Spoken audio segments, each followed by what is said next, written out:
Hi guys, వచ్చేసేయండి నా first ever Christmas ట్రీని డెకరేట్ చేసేద్దాం. నేను చాలా ఎక్సైటెడ్గా ఉన్నాను, ఎందుకంటే నాకు క్రిస్మస్ ట్రీ అంటే చాలా ఇష్టం. చిన్నప్పటి నుంచి మా ఇంట్లో క్రిస్మస్ ట్రీ ఉంటే బాగుంటుంది అనుకునేదాన్ని, కానీ మేమైతే ఎప్పుడు క్రిస్మస్ ట్రీ పెట్టుకోలేదు.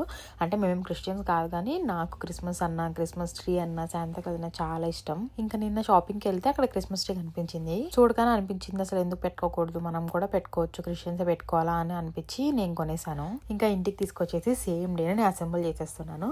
యాక్చువల్లీ నేను ఇది పార్ట్స్గా వస్తుంది అనుకున్నాను, బికాస్ నేను ఇంతకుముందు అమెజాన్లో వర్క్ చేసినప్పుడు క్రిస్మస్ ట్రీ నేనే సెటప్ చేశాను. అక్కడ చాలా డిఫరెంట్ టిప్స్ వచ్చేసాయి అనమాట. అన్నీ అసెంబుల్ చేయాలి అలా వస్తుంది అనుకున్నాను, కానీ అలా రాలేదు. మొత్తం సేమ్ ట్రీ ఒకటి వచ్చేసింది, ఓన్లీ కింద స్టాండ్ ఒకటి నేను సెట్ చేశాను. క్రిస్మస్ ట్రీ ఒకటి నేను ఇప్పుడు కొన్నాను. ఈ క్రిస్మస్ డెకార్ బాల్స్ అని నా దగ్గర ఎప్పటి నుంచి ఉన్నాయి అనమాట. 2 years బ్యాక్ మా అక్క కోసం అని చెప్పేసి ఈ బాల్స్ కొన్నాను. పంపించడానికి అవ్వలేదన్నమాట. సో తను ఇండియాలో ఉంటుంది, తనకు చాలా ఇష్టం అనమాట క్రిస్మస్ ట్రీ అంటే. సో మా అక్కకి పంపించడం కుదరలేదు, అవి అలానే ఉండిపోయాయి. ఇప్పుడు నాకు యూజ్ అయ్యాయి. సో బాల్స్ అన్నీ చేశాను, డిఫరెంట్ సైజెస్లో ఉంది, కానీ నా దగ్గర ఓన్లీ గోల్డ్ కలర్ ఉందన్నమాట.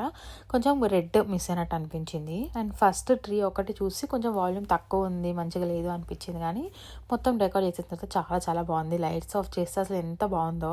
క్రిస్మస్ ట్రీ అయితే కొన్నాను, కానీ డెకార్కి సంబంధించినవి అయితే ఏం కొనలేదు. ఇంకా ఇంట్లో ఉన్నవి అలా సెట్ చేసేసాను, క్యాండిల్స్, చాక్లెట్స్ అట్లా పెట్టేశాను. నా క్రిస్మస్ ట్రీ ఎలా ఉందో కామెంట్స్లో చెప్పేసేయండి. అండ్ ఆల్సో మీరు ఇంట్లో క్రిస్మస్ ట్రీ పెట్టుకుంటారు లేదో కూడా నాకు చెప్పండి. That's it for this video.